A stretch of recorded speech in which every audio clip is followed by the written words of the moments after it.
بسم اللہ الرحمن الرحیم۔ ویلکم ٹو حیال اسلام یوٹیوب چینل۔ آج کی ویڈیو میں ہم اللہ تعالیٰ کا ایک بہت ہی خوبصورت نام الغفار یعنی اے درگزر اور پردہ پوشی کرنے والے، اس کے پڑھنے سے کیا کیا فائدے ہوں گے اس کے بارے میں بات کریں گے۔ تو وظیفہ یہ ہے کہ جو شخص نماز جمعہ کے بعد 100 مرتبہ یا غفار کو پڑھے گا تو انشاءاللہ اس پر مغفرت کے آثار ظاہر ہونے لگیں گے۔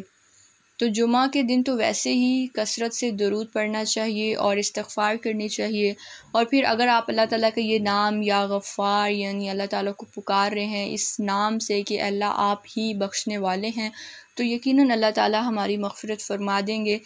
شرط یہ ہے کہ آپ نے یقین اور سچے دل سے اللہ تعالیٰ کو پکارنا ہے اور یہ دعا کرنی ہے کہ اللہ تعالیٰ آپ کی مغفرت فرما دیں، تو پھر مغفرت کے آثار بھی ظاہر ہونے لگیں گے۔ آج کی ویڈیو میں یہی پیغام ہے، ملتے ہیں نیکسٹ ویڈیو میں۔ Please like, share and subscribe my channel. Thank you.